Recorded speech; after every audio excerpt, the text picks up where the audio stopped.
that took place recently in Knoxville, Tennessee. It was to be a 3-on-2 situation.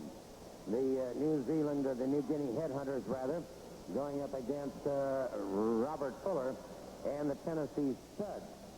Well, as you know, of course, it was just a couple of weeks ago when something happened here that totally amazed me, and I'm sure all of you, when a third headhunter suddenly appeared through the center of the ring. Well, the Tennessee Stud and Robert Fuller were not to be outdone. And rather than try and explain it, let's go now to Knoxville, Tennessee, and you'll see exactly what we're talking about.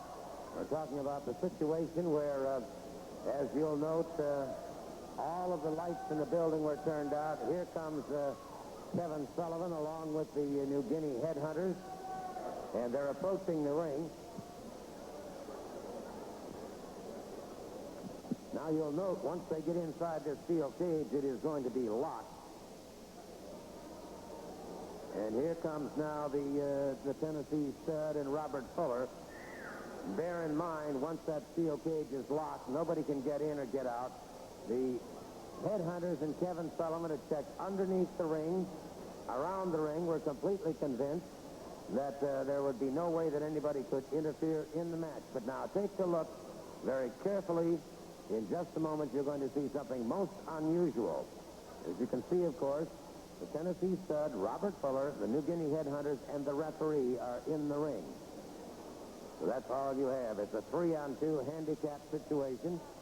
Everybody is double-checking. They're making sure. There you see the referee handing the key out. And now, look, the referee suddenly throws away a dark wig he had been wearing, takes off his referee shirt. It is indeed Jimmy Golden, who has returned to action, and so you've got a 3-on-3 situation here. The Tennessee Stud, Robert Fuller, and Jimmy Golden serving up some dues on the New Guinea Headhunters. Kevin Sullivan locked outside the steel cage, is powerless to do any good. The New Guinea Headhunters want to leave the scene, but to no avail because they're being kept inside the steel cage.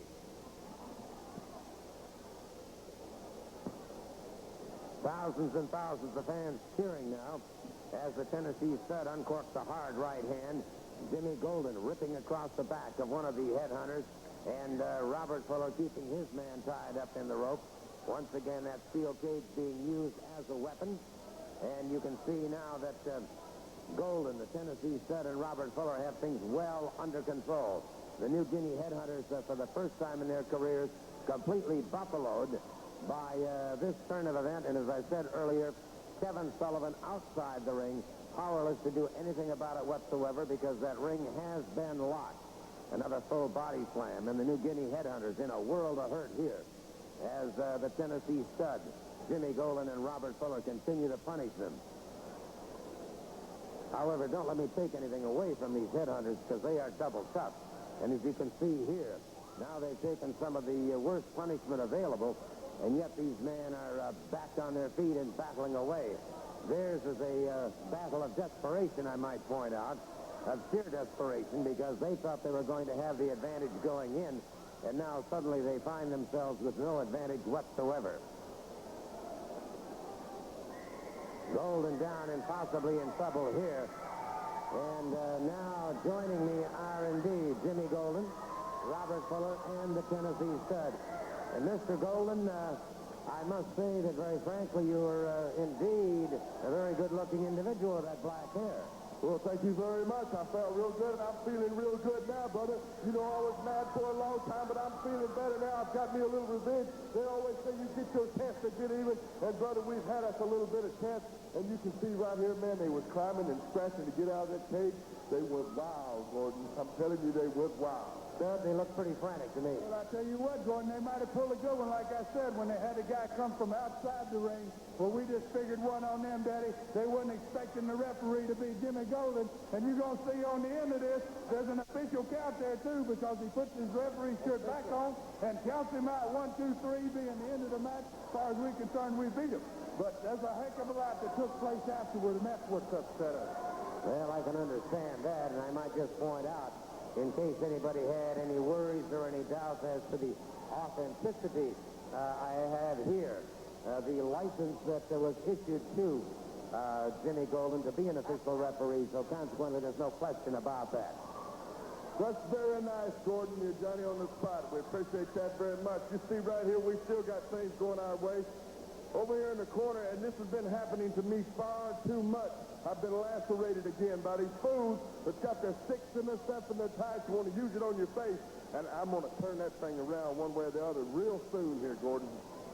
You're about to see, Jordan, the beginning of the end for these boys right here. As you can see, we're really taking care of business now. We're about ready to mop them up. And when you mop up New Guinea boys, you turn them upside down and you use that Brillo pad for a mop because it soaks up all the blood and whatever happens to be on the mat. You can see Sullivan here, he's loosening a turnbuckle, which later on is going to take a drastic effect and have a course in this match. He's out there trying to take the top rope off of the ring during the course of the match, and he is going to get it done, but he isn't going to get it done in time. There you can see they missed what they were all set up to finish us off with.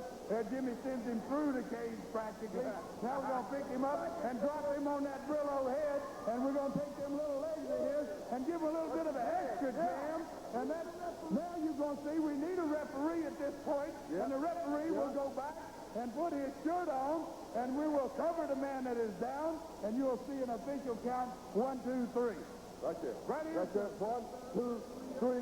And there's your winners, the Tennessee stud, Robert Fuller, Jimmy Golden. I know that made your eyes feel a whole lot better. Hey, boy, it feels a lot better right now. Look, watch this. Now you're going to watch, Jordan. At this point, the official of Continental Championship Wrestling who had the key is opening door. Kevin Sullivan comes inside the cage and locks the cage back again, leaving us in there. Now, instead of it being as originally scheduled 3-on-2, it was been 3-on-3. Now it's 4-on-3 with Sullivan in there with his spike and raising havoc, and it's impossible to explain to somebody what it feels like when a man hits you with something like that in your stomach, in your back, in your head, or wherever he may be hitting you. Just a second, too, Gordon, if I could go on with this, because I'm very familiar with what happens here. You're going to see there the house lights come up again. In a second, you're going to see Chris Von Colt come down and try to take the key away from the official Continental Championship Wrestling there, trying to take the key, so I assume he's going to leave with it. And there comes old Wildcat Window down, baby. Yeah. And now we got a fight inside the cage and a fight going on outside the cage. I love it. We're taking care of business. Taking care of business, brother. Everybody's trying to get involved here, especially Kevin Sullivan. He can't keep his big fat nose out of it. Brings a spike in the ring. He saw him a good chance there to get in and lock the cage back, baby. But I'm going to tell you something, this not ended yet. Things are going to carry on here, Gordon.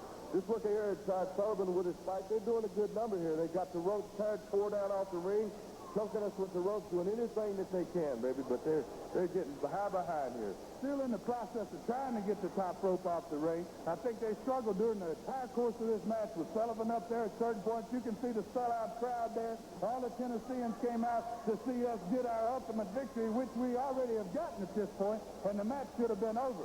And as you can see here, we've got other people coming down, trying to get inside the ring, trying to help us out. It's just pandemonium. I've been involved in a lot of cage matches, but I've never been in a cage match like this, Gordon, that had so many people involved, so many things happening. Well, I can certainly understand that, as you can see it happening right here. And Kevin Sullivan, the master of disaster, and that's the only thing you can say about this man, bringing about his own version of disaster here. Thank Kevin for Wildcat Wendell Cooley. Also for the Nightmares, who they too suddenly saw what was happening. Well, thank goodness that a lot of people end up. I think Larry Hamilton, I believe both Nightmares. Wendell Cooley was down there trying to help us. I know. Now you can see the top rope has been taken off the ring. About to use this turnbuckle here. This idiot's got this turnbuckle, a steel turnbuckle, and he's decided to use it as either a bat or some type of weapon going to take us out completely. Sullivan here is putting this rope around my throat, and they're going to boost me here up onto the top of this cage while this rope's on my throat. You can see Hamilton coming into the cage, which I'm thanking for his help in this matter.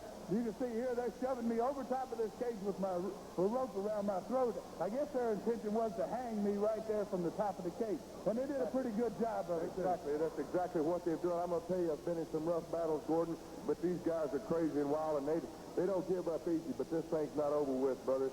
We're going to have a finish somewhere along the line, and we're going to take care of business. You can see him right here. They've got him on their ropes around his neck, hanging out on the outside of the cage, literally hanging him there.